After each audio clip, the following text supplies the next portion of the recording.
नमस्कार दोस्तों, स्वागत है आप सभी का अपने YouTube चैनल में। दोस्तों, आज की इस वीडियो में हम लोग काउंट सीरीज के अंतर्गत आने वाले सभी फार्मूलों का अध्ययन करने वाले हैं। दोस्तों, आज का ये वीडियो फार्मूले सीरीज का दूसरा वीडियो है। पहले वीडियो में हम लोगों ने सम सीरीज के अंतर्गत आने वाले सभी फार्मूलों के बारे में अध्ययन किया था। दोस्तों, अभी तक आप लोगों ने अगर वह वीडियो नहीं देखा है तो इस वीडियो के डिस्क्रिप्शन बॉक्स में दिए गए लिंक पर क्लिक करके आप वह वीडियो देख सकते हैं। तो चलिए शुरू करते हैं आज का वीडियो। आज की इस वीडियो में हम लोग काउंट सीरीज के अंतर्गत आने वाले सभी फार्मूलों का अध्ययन करेंगे।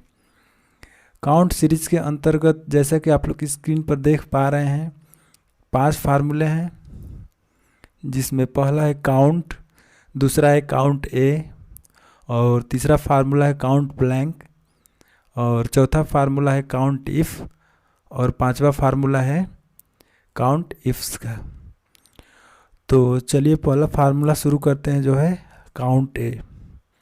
दोस्तों, काउंट का अर्थ होता है गिनना, और MS एक्सेल में काउंट फार्मूले का प्रयोग हम तब करते हैं जब हमें किसी अंकीय डाटा को गिनना हो, मतलब कोई अंक हो और उसे गिनना हो, तब हम लोग काउंट के फार्मूले का प्रयोग करते हैं।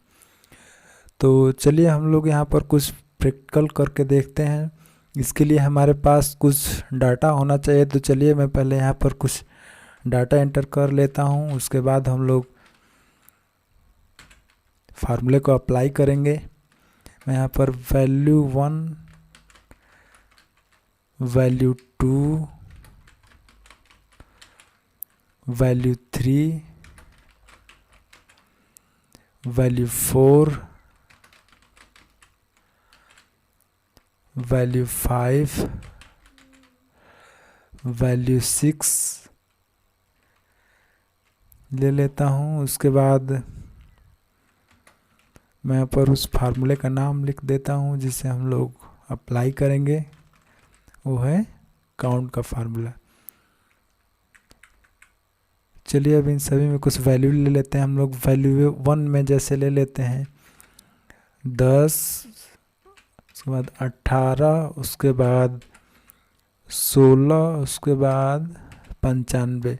इसी प्रकार वैल्यू 2 में हम लोग कुछ वैल्यू ले लेते हैं, जैसे 12, उसके बाद 26, उसके बाद 23, और यहाँ पर हम लोग टेक्स्ट और न्यूमेरिक दोनों मिक्स करके कोई डाटा ले लेते हैं, जैसे 10A। इसी प्रकार चलिए वैल्यू 3 में कुछ वैल्यू ले लेते हैं, जैसे 14। उसके बाद मैं अगला सेल खाली छोड़ दे रहा हूँ। उसके बाद कोई टेक्स्ट डाटा ले लेते हैं, जैसे रोहन। उसके बाद टेक्स्ट और न्यूमेरिक मिक्स करके कोई डाटा ले लेते हैं, जैसे C42। इसी प्रकार हम लोग वैल्यू 4 में कुछ वैल्यू एंटर कर लेते हैं, जैसे मैं यहाँ पर ले ले रहा हूँ 29, उसके बाद 19, उसके बाद कोई टेक्स्ट वैल्यू से चंदन, उसके बाद टेक्स्ट और न्यूमेरिक मिक्स करके जैसे राम 76। उसके बाद वैल्यू 5 में हम लोग कुछ वैल्यू ले लेते हैं, जैसे 33। उसके बाद मैं अगला सेल खाली छोड़ दे रहा हूँ। उसके बाद 45, और उसके बाद कोई टेक्स्ट डाटा जैसे कोई नाम अमित। इस प्रकार हम लोग वैल्यू 6 में कुछ वैल्यू टाइप कर लें, जैसे 92। इसके बाद मैं ये सेल खाली छोड़ दे रहा हूँ, और इस अगले सेल में मैं केवल एक स्पेस दे रहा हूँ।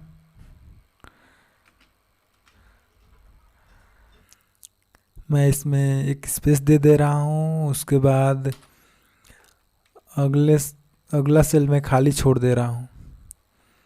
तो ये हमारे पास कुछ डाटा हो गए, जिनके माध्यम से हम लोग काउंट के फार्मूले को अप्लाई करके देखेंगे कि एक फार्मूला कैसे काम करता है। चलिए मैं यहाँ पर पहले बॉर्डर अप्लाई कर देता हूँ। उसके बाद हम लोग फार्मूले को अप्लाई करेंगे।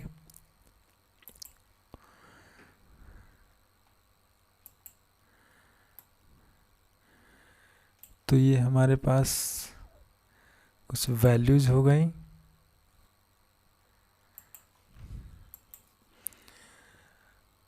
अब चलिए हम लोग काउंट के फार्मूले को अप्लाई करते हैं। यहाँ पर इज इक्वल टू, उसके बाद काउंट ब्रैकेट ओपन, उसके बाद हमें जिन डाटा का काउंट करना है उसे हम लोग सेलेक्ट करेंगे। तो वैल्यू 1 से लेकर वैल्यू 6 तक का डाटा मैं सेलेक्ट कर ले रहा हूँ। उसके बाद ब्रैकेट क्लोज, उसके बाद एंटर। दोस्तों देखिए जैसे ही मैंने एंटर किया यहाँ पर टोटल काउंट वैल्यू 6 निकल कर सामने आ गई, क्योंकि हमारे पास देखिए इस रो में कुल 6 अंकीय डाटा हैं, 10, 12, 14, 19 और 33, 92। इस प्रकार हमारे पास टोटल काउंट वैल्यू 6 निकल कर आ गई। अब यहाँ पर मैं इसे पकड़कर ड्रैग कर देता हूँ। ड्रैग करने से पूरा फार्मूला ऊपर वाला नीचे वाले सेल में भी अप्लाई हो जाएगा। तो देखिए दोस्तों काउंट का फार्मूला इस सेल्स में भी अप्लाई हो गया है। तो देखिए दूसरे सेल में यहाँ पर काउंट वैल्यू 3 आई है, मतलब इसमें टोटल अंक 3 है। कौन कौन से वे हैं? 18, 26 और 19। और उसके बाद यहाँ पर हमारे पास 3 सेल खाली हैं, 1, 2, 3। इसका मतलब यह हुआ कि काउंट का फार्मूला खाली सेल्स को काउंट नहीं करता है, मतलब यह केवल जिनमें अंकीय डाटा है उन्हीं को काउंट करता है।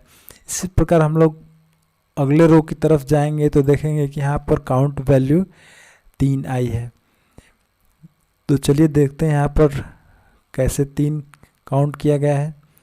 दोस्तों देखिए इस वाले रो में हमारे पास पहला अंक है 16, उसके बाद 23 और उसके बाद 45। मतलब यहाँ पर हमारे पास केवल 3 अंक की डाटा है। और उसके बाद हमारे पास 2 टेक्स्ट हैं, रोहन और चंदन, जिसे काउंट फार्मूले ने काउंट नहीं किया है क्योंकि यह केवल अंकीय डाटा को ही काउंट करता है। उसके बाद यहाँ पर देखिए हम लोगों ने स्पेस टाइप किया था, इस स्पेस को भी काउंट फार्मूले ने काउंट नहीं किया है।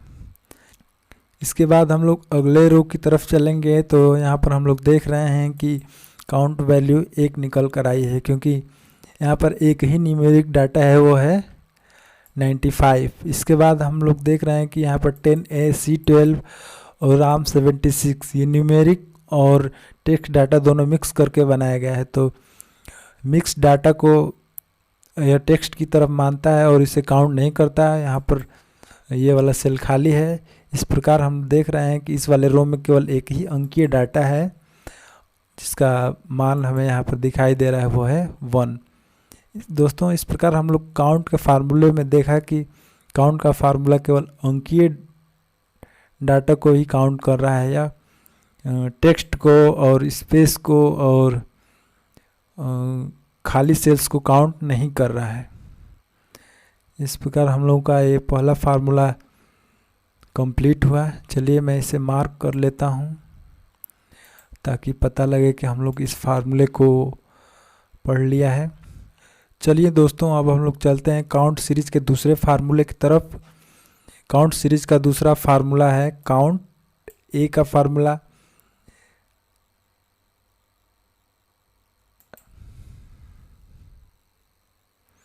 दोस्तों काउंट ए का फार्मूला तब अप्लाई किया जाता है जब हमें अंकीय डाटा के साथ साथ टेक्स्ट डाटा को भी काउंट करना हो। तो चलिए हम लोग इस फार्मूले को अप्लाई करके देखते हैं। इसके लिए हमारे पास वैल्यू पहले से ही मौजूद है, इसी वैल्यू पे हम लोग काउंट ए के फार्मूले को अप्लाई करके देखेंगे। तो चलिए मैं यहाँ पर इस वाले कॉलम में काउंट ए का फार्मूला अप्लाई करता हूँ। मैं यहाँ पर टाइप कर दे रहा हूँ काउंट ए, और मैं इसका बॉर्डर लगा दूँ।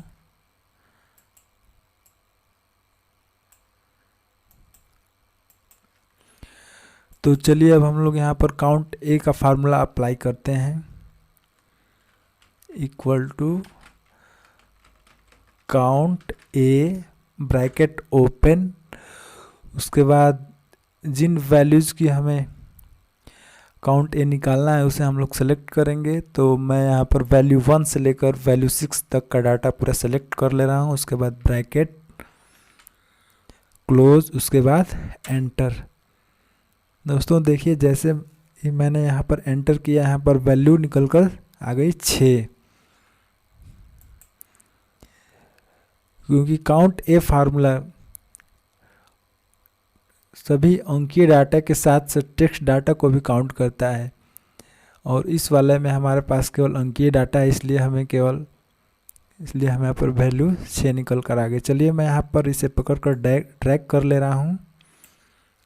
देखिए ड्रैग करने के बाद हमारा ऊपर वाला काउंट ए का फार्मूला नीचे वाले सेल में भी अप्लाई हो गया। तो देखिए दूसरे नंबर सेल में हमारे वैल्यू निकल कर आई है 3। यहाँ पर हमारे पास केवल 3 अंकीय डाटा है, वह 18, 26 और 19। मतलब काउंट ए का फार्मूला अंकीय डाटा तो काउंट कर रहा है, लेकिन यहाँ पर जो सेल्स खाली हैं उन्हें काउंट नहीं कर रहा है। अब चलते हैं अगले सेल की तरफ। अगले सेल में हमारा वैल्यू आया है 6। दोस्तों देखिए यहाँ पर हमारे पास कुछ अंकीय डाटा के साथ साथ कुछ टेक्स्ट डाटा भी हैं, और हम लोगों ने इस वाले कॉलम में एक स्पेस छोड़ा था। तो हम लोग काउंट ए के फार्मूले में यह देख रहे हैं कि यह अंकीय डाटा के साथ साथ टेक्स्ट डाटा को भी काउंट करता है, और यदि हम एक स्पेस भी लगा दें तो उसे भी यह काउंट करता है। इसी प्रकार हम लोग अगले सेल की तरफ चलें तो हमारे यहाँ पर वैल्यू आई है 5, क्योंकि हमारे पास यहाँ पर 5 वैल्यू है। वैल्यू 1 में 95, 2 में 10A, सी में वैल्यू 3 में सी 42, इसी प्रकार वैल्यू 4 में राम 76 और वैल्यू 5 में अमित एक टेक्स्ट डाटा है, और वैल्यू 6 में ये जो रो है वो खाली है तो इसे काउंट नहीं किया है। इस प्रकार हमारे पास ये 5 वैल्यू है जिन्हें काउंट करके यहाँ पर दिखा रहा है। मतलब यह टेक्स्ट के साथ साथ न्यूमेरिक डाटा भी काउंट कर रहा है, और ये 10A, सी 42 और नाम 46 जो न्यूमेरिक और टेक्स्ट डाटा साथ ही में है उसे MS एक्सेल टेक्स्ट की तरह मानता है, इसलिए यहाँ पर काउंट ए में टेक्स्ट को काउंट किया गया है।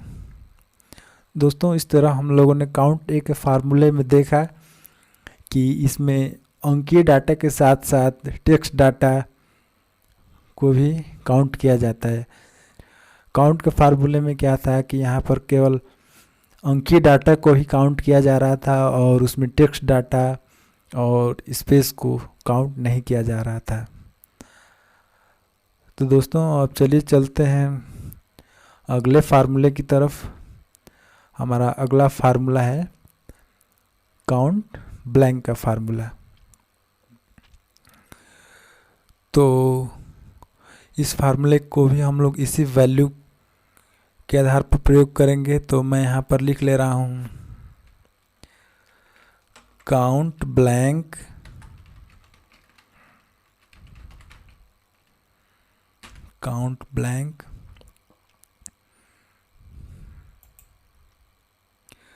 और यहाँ से सेल की साइज को एडजस्ट कर ले रहा हूँ, और यहाँ पर बॉर्डर अप्लाई कर देता हूँ।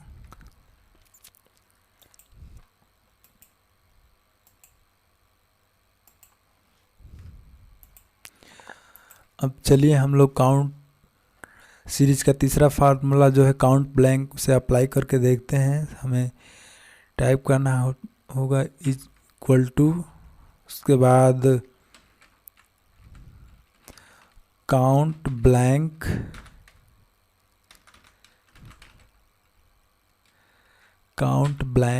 ब्रैकेट ओपन, उसके बाद जिस डाटा को हमें काउंट करना है उसे हम सेलेक्ट करेंगे। तो मैं वैल्यू 1 से लेकर वैल्यू 6 तक के डाटा को सेलेक्ट करके ब्रैकेट क्लोज कर दे रहा हूँ। उसके बाद एंटर, और उसके बाद मैं यहाँ से ड्रैग कर दे रहा हूँ ताकि सभी सेल में काउंट ब्लैंक का फार्मूला अप्लाई हो जाए। दोस्तों देखिए, जैसे जैसे मैंने इसे ड्रैग किया, हमारा काउंट ब्लैंक का फार्मूला सभी सेल में अप्लाई हो गया है। तो दोस्तों देखिए, पहले वाले सेल में हमारी वैल्यू 0 आई है, क्योंकि काउंट ब्लैंक का फार्मूला केवल ब्लैंक सेल्स मतलब खाली जो सेल्स हैं उन्हें ही काउंट करता है। तो पहले वाले रो में हम लोग देख रहे हैं कि यहाँ पर कोई भी सेल्स खाली नहीं है। अगर हम दूसरे रो की तरफ आते हैं तो यहाँ पर इसकी वैल्यू 3 आई है। इस प्रकार हमें यहाँ पर 3 ब्लैंक सेल्स भी दिखाई दे रहे हैं, जैसे वैल्यू 3 में ये वाला सेल ब्लैंक है, उसके बाद ये मतलब 3 सेल्स ब्लैंक हैं इस वाले रो में। तो हमें यहाँ पर वैल्यू 3 आई है। उसी प्रकार हम लोग अगर अगले सेल में देखें तो यहाँ पर वैल्यू 0 आई है, क्योंकि यहाँ पर भी कोई भी सेल ब्लैंक नहीं है। यहाँ पर हम लोगों ने स्पेस एंटर किया था, क्योंकि स्पेस भी सेल में है, इसीलिए यहाँ पर इसे काउंट 0 कर रहा है। उसी पर अगले सेल में चलें तो अगले सेल में यहाँ पर इस वाले रो में हमारे पास एक सेल खाली है, इसलिए यहाँ पर 1 काउंट करके आया है। इस प्रकार हम लोग देख रहे हैं कि काउंट ब्लैंक का फार्मूला केवल ब्लैंक सेल को ही काउंट कर रहा है। इसमें स्पेस हो, चाहे कोई अंकीय डाटा, चाहे न्यूमेरिक डाटा हो, चाहे अंकीय न्यूमेरिक मिक्स करके कोई डाटा है, वो सब डाटा को काउंट नहीं करता है। यह केवल ब्लैंक सेल को ही काउंट करता है। दोस्तों इसके साथ हमारा तीसरा नंबर फार्मूला भी कंप्लीट हो गया, जो है काउंट ब्लैंक का फार्मूला। अब चलिए चलते हैं हम लोग अगले फार्मूले की तरफ। हमारा अगला फार्मूला है काउंट इफ़ का फार्मूला। दोस्तों काउंट इफ़ का फार्मूला पढ़ने से पहले हम लोग चलिए इन तीनों फार्मूलों का पहले तुलनात्मक अध्ययन कर लेते हैं। दोस्तों जैसा कि आप लोगों ने देखा कि काउंट का फार्मूला केवल अंकीय डाटा को, मतलब जो अंक में डाटा है उन्हीं को काउंट कर रहा है। इसमें अगर ब्लैंक कोई सेल्स हो या कोई टेक्स्ट हो या कोई टेक्स्ट और न्यूमेरिक डाटा मिक्स करके हो या कोई स्पेस हो, इन सब को काउंट का फार्मूला काउंट नहीं करता है। यह सिर्फ और सिर्फ केवल अंकीय डाटा को काउंट करता है। इसी प्रकार हम अगले फार्मूले की तरफ चलें तो काउंट ए का फार्मूला अंकीय डाटा के साथ साथ टेक्स्ट डाटा, उसके बाद टेक्स्ट और अंकीय डाटा जो मिश्रित रूप में हो उसे भी काउंट करता है, उसके साथ साथ स्पेस वाला हो उसे भी काउंट करता है।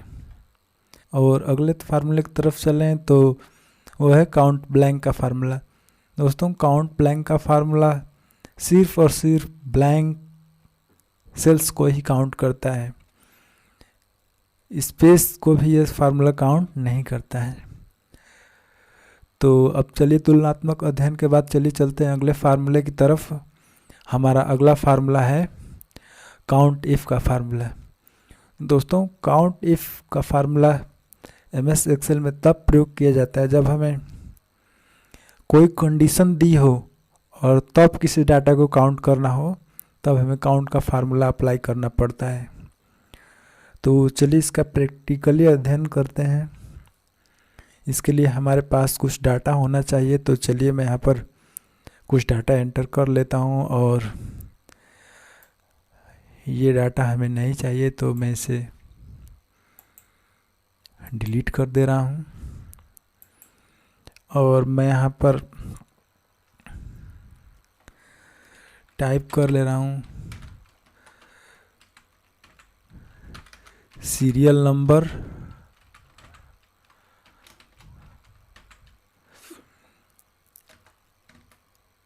और यहाँ पर टाइप कर ले रहा हूँ सीट।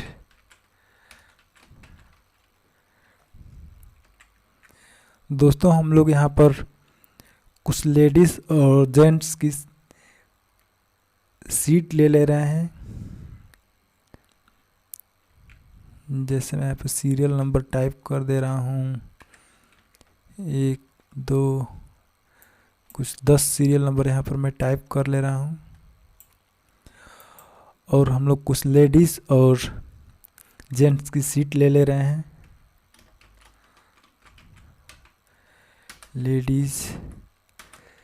लेडीज़ उसके बाद जेंट्स, फिर जेंट्स की सीट, फिर जेंट्स की सीट, फिर जेंट्स की सीट, फिर जेंट्स की सीट, फिर लेडीज़ सीट। दोस्तों हम लोगों ने यहाँ पर कुछ डाटा लिया जो है किसी बस में सीटों की संख्या, यहाँ पर कुछ लेडीज़ और जेंट्स सीटों की संख्या दी गई है। इन्हीं के आधार पर हम लोग काउंट इफ के फार्मूले को अप्लाई करेंगे। दोस्तों इन डाटा में से यदि हमें पूछा जाए कि लेडीज़ की कुल सीट्स कितनी हैं या जेंट्स की कुल सीट्स कितनी हैं, तो हमारे पास यहाँ पर एक कंडीशन सामने आ जाती है और इसी कंडीशन के अनुसार हम लोग काउंट इफ के फार्मूले को अप्लाई करते हैं। देखिए हमारे पास कुल यहाँ पर 10 सीटें हैं, जिसमें कुछ सीटें लेडीज़ के लिए, कुछ सीटें जेंट्स के लिए। यदि हमें पूछा जाए कि इन सीटों में से कितनी सीटें लेडीज़ की हैं या कितनी सीटें जेंट्स की हैं, उसे काउंट करके बताइए, तो हमारे पास यहाँ पर एक कंडीशन सामने आ जाती है कि लेडीज़ या जेंट्स दोनों में से किसी अमुक सीट की गिनती बताइए, मतलब कितनी सीटें हैं। तो यहाँ पर कंडीशंस हैं, इसके अनुसार हम लोग काउंट इफ का फार्मूला अप्लाई करेंगे। तो चलिए मैं यहाँ पर काउंट इफ का फार्मूला अप्लाई करता हूँ।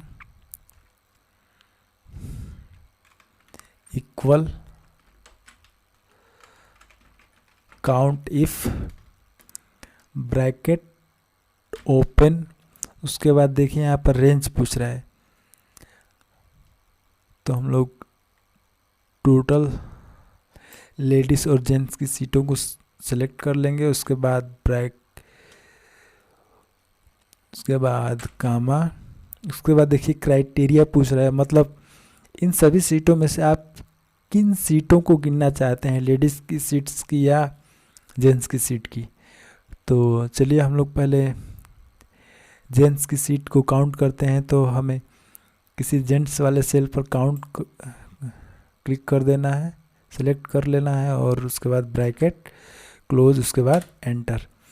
दोस्तों देखिए जैसे ही हम लोगों ने एंटर किया, हमारे पास वैल्यू निकल कर आ गई जेंट्स सीटों की, वो है 6। तो देखिए 1 2 3 4 5 और 6 सीटें यहाँ पर जेंट्स की हैं।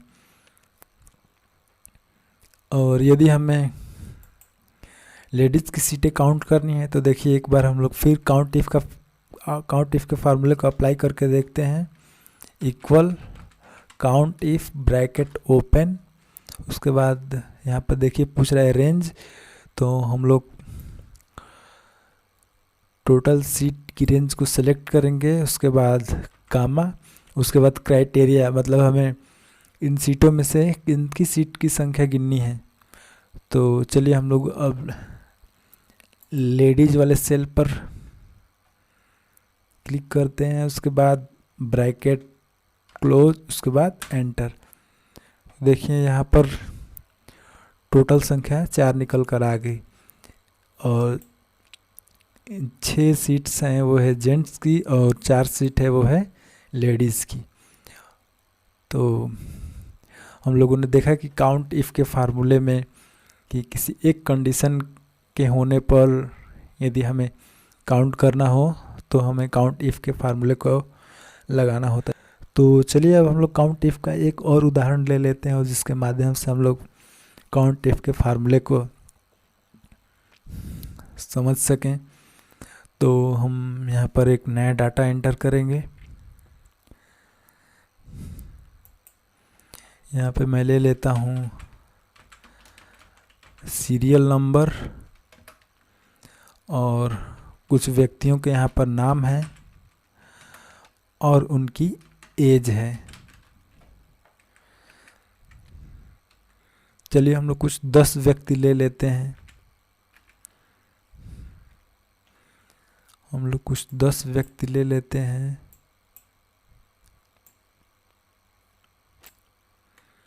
और चलिए मैं उनके नाम कुछ भी टाइप कर दे रहा हूँ, जैसे मोहन, सोहन,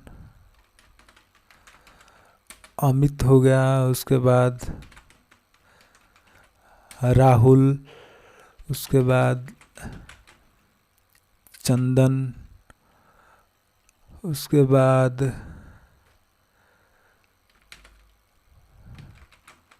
सौरभ, उसके बाद शिवम और उसके बाद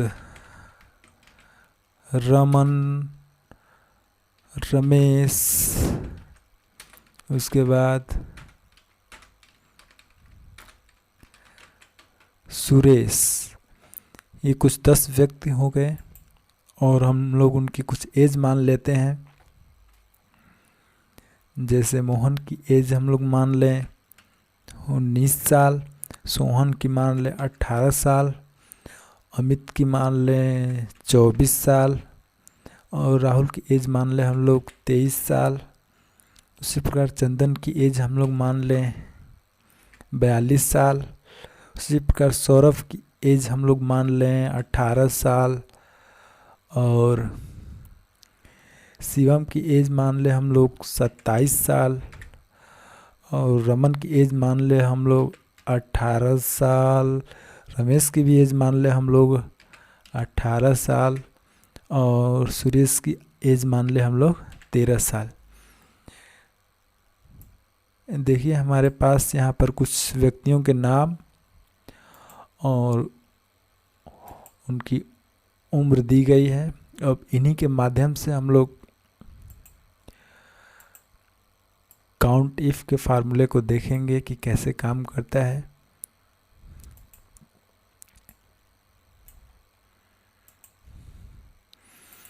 दोस्तों यहाँ पर हमें यदि कोई कंडीशन दे दी जाए, जैसे यदि हमें पूछा जाए कि बताइए कि 20 साल से अधिक उम्र के व्यक्तियों की संख्या कितनी है या 20 साल से कम व्यक्ति के उम्र की संख्या कितनी है या 18 साल के कितने व्यक्ति हैं, तो हमारे पास यहाँ पर एक कंडीशन हो गई।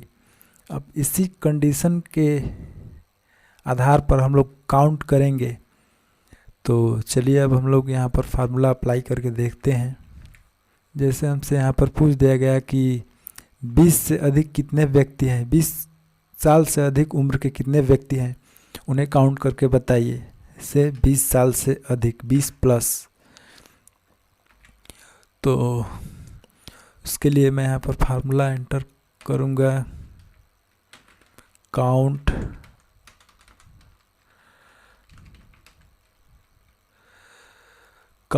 इफ का,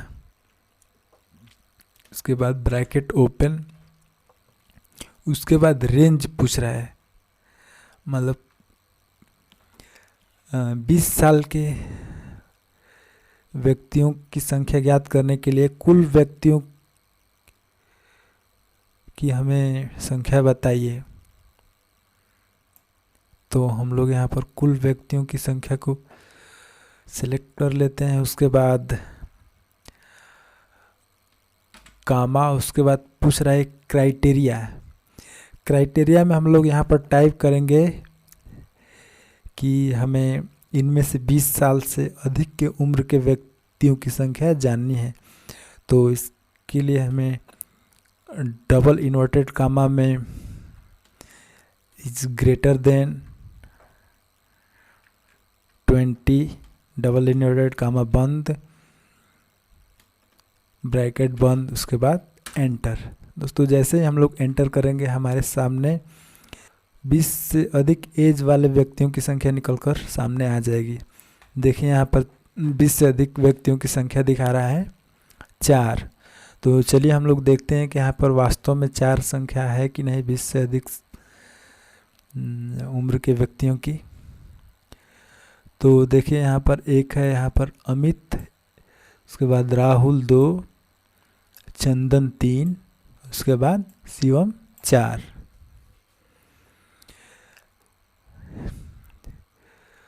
यदि हम लोग सौरभ जिसकी उम्र यहाँ पर 13 साल है, यहाँ पर यदि हम 20 से अधिक कोई उम्र टाइप करते हैं तो यहाँ पर जो हमारे पास काउंटिंग 4 आई है वो बढ़कर 5 हो जाएगी। तो चलिए मैं यहाँ पर टाइप कर रहा हूँ, जैसे 25 में टाइप कर दे रहा हूँ। देखिए जैसे ही हम लोगों ने 25 टाइप करके एंटर प्रेस किया, यहाँ पर 20 से अधिक उम्र के व्यक्तियों की संख्या निकलकर 5 आ गई। चलिए मैं इसे अंडू कर देता हूँ। और यदि हमें यहाँ पर पूछ दी जाए कि 20 से कम उम्र के व्यक्तियों की संख्या बताइए, तो इसके लिए भी हम लोग काउंट इफ का फार्मूला लगा सकते हैं। तो चलिए यहाँ पर हम लोग लगाते हैं 20 से कम, मतलब 20 माइनस। तो चलिए मैं यहाँ पर फार्मूला अप्लाई करता हूँ, equal count if bracket open, sorry COUNTIF bracket open. उसके बाद रेंज पूछ रहा है तो हम लोग एज की रेंज को सिलेक्ट करेंगे। उसके बाद कामा, उसके बाद पूछ रहा है कि क्राइटेरिया, मतलब कि हमें क्या क्या ढूंढना है।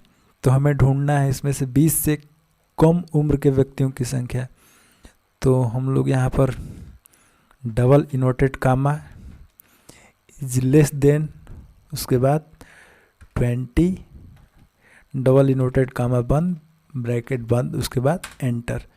देखिए जैसे हम लोगों ने एंटर किया हमारे सामने 20 से कम उम्र के व्यक्तियों की संख्या निकलकर सामने आ गई, जो यहाँ पर दिखा रहा है 6। तो चलिए यहाँ पर हम लोग इस टेबल में देखते हैं कि 20 से कम उम्र के व्यक्तियों की संख्या वास्तव में 6 है ना।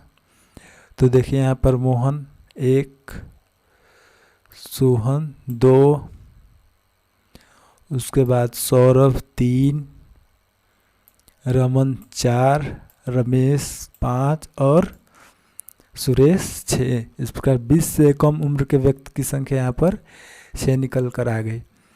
इसी तरह यदि हमसे पूछा जाए कि 18 साल के कितने व्यक्ति हैं, मतलब 18 साल से जो न कम हो न ज़्यादा हो, मतलब पूरे 18 साल से 18 साल के बराबर।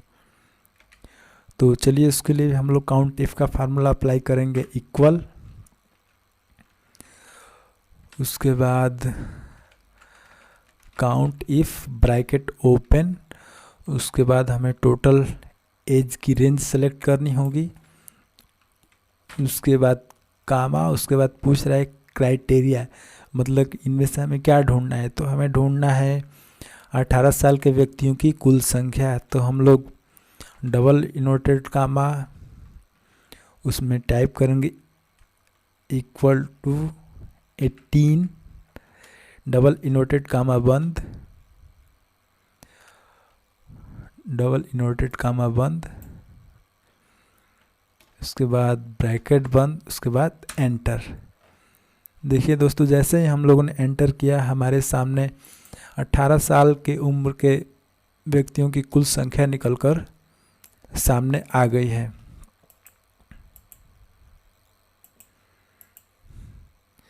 देखिए 18 साल के उम्र के व्यक्ति हमारे पास यहाँ पर 4 हैं। तो चलिए देखते हैं यहाँ पर टेबल में कि 18 साल के व्यक्तियों की संख्या वास्तव में 4 है। देखिए यहाँ पर सुरेश, रमेश जिसकी उम्र 18 साल, उसके बाद रमन जिसकी उम्र 18 साल 2 हो गए हैं, उसके बाद सुरेश जिसकी उम्र 18 साल 3, उसके बाद सोहन जिसकी उम्र 18 साल 4। तो दोस्तों ये रहा हमारा काउंट इफ़ का फार्मूला। इस तरह से हम लोग काउंट इफ़ के फार्मूले के तहत किसी एक कंडीशन होने पर हम लोग किसी डाटा को काउंट कर सकते हैं, मतलब गिन सकते हैं। इसमें एक कंडीशन का होना ज़रूरी है। तो चलिए अब हम लोग अगले फार्मूले की तरफ चलते हैं। हमारा अगला फार्मूला है काउंट इफ्स का। इससे पहले मैं इसे मार्क कर देता हूँ।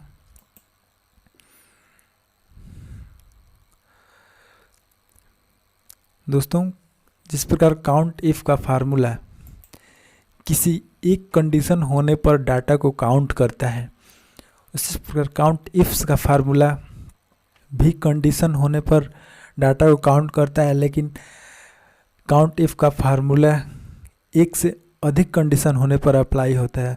काउंट इफ़ के फार्मूले में तो केवल एक कंडीशन है, लेकिन काउंट इफ़ के फार्मूले में जब यदि एक से अधिक कंडीशन हो जाए तो उस कंडीशन में हमें काउंट इफ्स का फार्मूला लगाना पड़ता है। तो चलिए इसे हम लोग उदाहरण के स्वरूप देखते हैं। मैं इन डाटा को डिलीट कर दे रहा हूँ।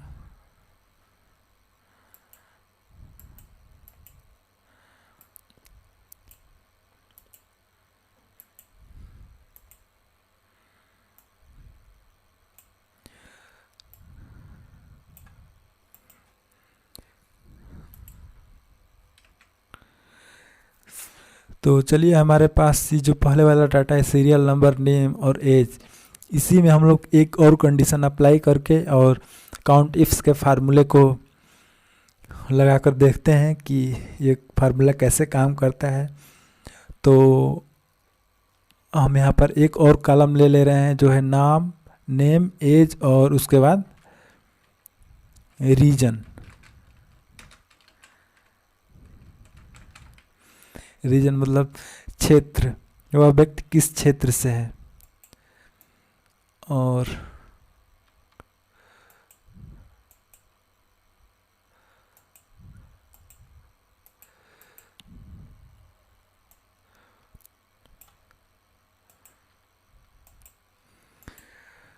तो चलिए हम लोग यहाँ पर कुछ रीजन टाइप कर लें। जैसे मान लिया कि मोहन दिल्ली से है, सोहन भी दिल्ली से है, उसी प्रकार अमित मान लिया कि आगरा से है, और राहुल को मान लिया कि लखनऊ से है,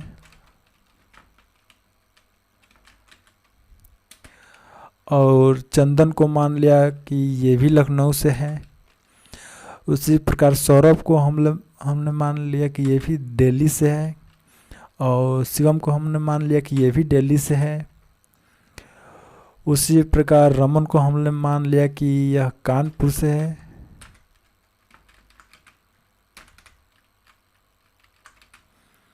और रमेश को हम लोगों ने मान लिया कि ये भी कानपुर से है। इसी प्रकार सुरेश को भी हम लोग मान ले रहे हैं कि यह आगरा से है। सुरेश आगरा से है। तो चलिए हमारे पास यहाँ पर दो कंडीशंस हो गई, एक एज और एक रीजन। मतलब यदि हमें कोई पूछ ले कि इस उम्र के कितने व्यक्ति इस क्षेत्र से हैं, तो हमारे पास यहाँ पर दो कंडीशंस हो गई, एक तो एज और एक रीजन मतलब क्षेत्र। तो इस प्रकार एक से अधिक कंडीशंस होने पर हम लोग काउंट इफ फार्मूले को अप्लाई करते हैं। तो चलिए हम लोग इस फार्मूले को अप्लाई करते हैं, कैसे काम करता है। दोस्तों यदि हमसे कोई पूछे कि बताइए कि कितने लोग ऐसे हैं जो 18 साल के हैं और दिल्ली से हैं, तो इसके लिए हम लोग यहाँ पर एक फार्मूला अप्लाई करेंगे, वो है काउंट इफ का फार्मूला, काउंट इफ्स का। काउंट इफ्स, उसके बाद ब्रैकेट ओपन, उसके बाद पूछ रहा है क्राइटेरिया रेंज 1।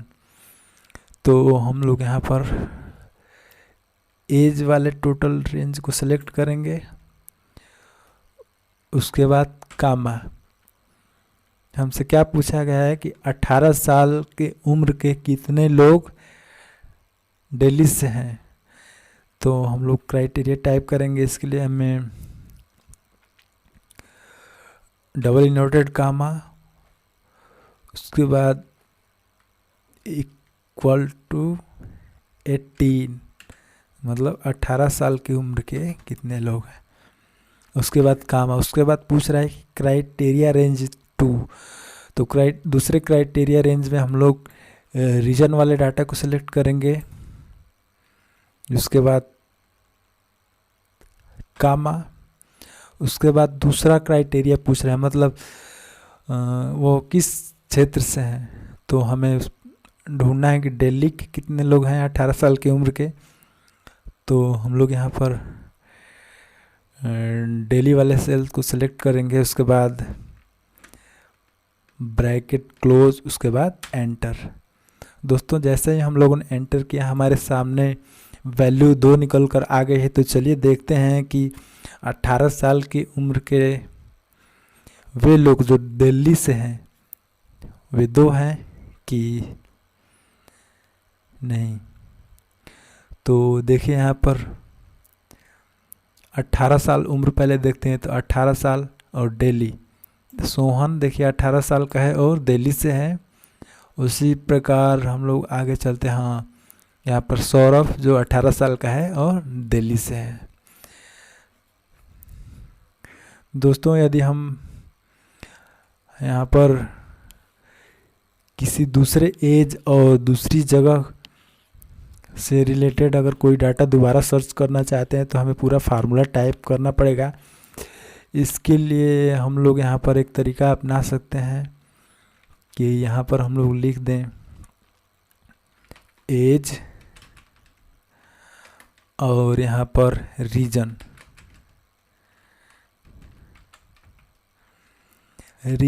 और यहाँ पर हम लोग काउंट करेंगे लोगों की संख्या। तो टोटल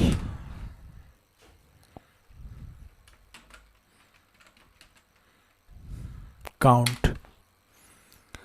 अब हम लोग चाहें तो यहाँ पर फार्मूला लगा के और कंडीशंस को अप्लाई कर सकते हैं।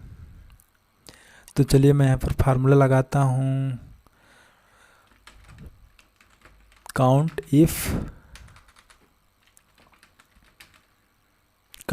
इफ्स, उसके बाद ब्रैकेट ओपन। उसके बाद देखिए पूछ रहा है कि क्राइटेरिया रेंज 1। तो एज वाले रेंज को सेलेक्ट करेंगे। उसके बाद कामा, उसके बाद पूछ रहा है कि क्राइटेरिया 1। तो हम लोग एज में से ढूंढना चाहते हैं तो हम लोग एज वाले यहाँ पर रो को सेलेक्ट कर लेंगे। उसके बाद कामा, उसके बाद पूछ रहा है कि क्राइटेरिया रेंज 2। तो दूसरे क्राइटेरिया रेंज में हम लोग रीजन वाले कॉलम को सेलेक्ट करेंगे। उसके बाद कामा, उसके बाद पूछ रहा है कि क्राइटेरिया 2। तो दूसरी क्राइटेरिया इसके मतलब इन रीजन में से हमें किस रीजन के व्यक्तियों की संख्या गिननी है। तो उस रीजन हम लोग यहाँ पर टाइप करेंगे। तो मैं यहाँ पर इस सेल को सेलेक्ट कर ले रहा हूँ। उसके बाद ब्रैकेट क्लोज, उसके बाद एंटर। देखिए यहाँ पर हमारे पास टोटल काउंट में अभी 0 दिखा रहा है, क्योंकि हम लोगों ने अभी यहाँ पर टाइप नहीं किया है। अब हमें किसी भी उम्र के व्यक्ति, यहाँ पर यदि हमें किसी भी उम्र के व्यक्ति की उसके क्षेत्र के अनुसार संख्या जाननी हो तो हम यहाँ पर टाइप कर सकते हैं। जैसे हमें 18 साल की उम्र के व्यक्ति की संख्या जाननी है जो लोग दिल्ली से हैं। तो मैं यहाँ पर टाइप कर दूंगा 18 और रीजन में दिल्ली। दोस्तों यहाँ पर जो भी रीजन का नाम है हम लोग वहाँ पर एक्यूरेट डाटा टाइप करना है जो हम लोग इस टेबल में एंटर किया है। अगर थोड़ा सा भी डाटा एक भी अक्षर अगर गलत होगा तो यहाँ पर रिजल्ट नहीं आएगा। तो मैं यहाँ पर टाइप कर ले रहा हूँ दिल्ली, एंटर। देखिए जैसे मैंने 18 साल और दिल्ली एंटर किया, यहाँ पर टोटल काउंट में 2 निकल कर आ गया। यदि मैं यहाँ पर दिल्ली की जगह पर कानपुर टाइप करता हूँ तो देखिए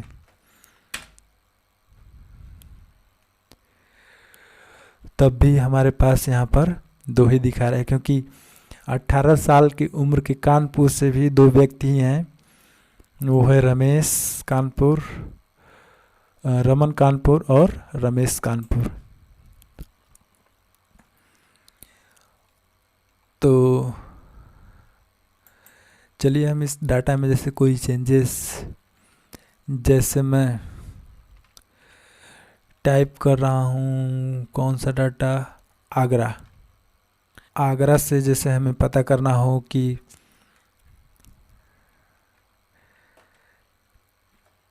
आगरा से 13 साल की उम्र के कितने लोग हैं, तो 13, उसके बाद आगरा, उसके बाद एंटर। और देखिए यहाँ पर मिस स्पेलिंग हो गई, इसीलिए यहाँ पर नहीं आ रहा है। हम लोग को यहाँ पर ध्यान देना होगा कि एकदम करेक्ट स्पेलिंग टाइप करना है, AGRA, आगरा। देखिए जैसे मैंने करेक्ट स्पेलिंग की, यहाँ पर टोटल काउंट निकल कर आ गया कि 13 साल की उम्र के आगरा से 1 व्यक्ति हैं। तो चलिए देखते हैं इस टेबल में, आगरा से 13 साल की उम्र के 1 व्यक्ति जो है सुरेश। तो दोस्तों इस प्रकार हम लोग काउंट इफ फार्मूले का प्रयोग उन सभी डाटा को काउंट करने के लिए कर सकते हैं जिनमें 2 या 2 से अधिक कंडीशंस हों। एक कंडीशन की स्थिति में हम लोग काउंट इफ फार्मूले को अप्लाई कर सकते हैं। दोस्तों इस प्रकार हम लोगों ने काउंट सीरीज़ के अंतर्गत आने वाले 5 फार्मूलों का अध्ययन कर लिया है।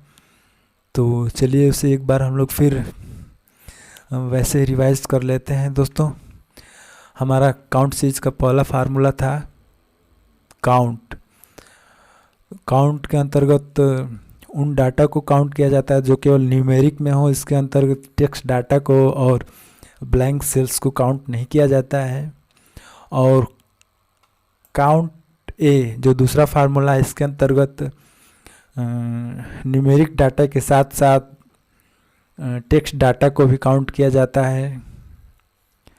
और तीसरा फार्मूला है काउंट ब्लैंक।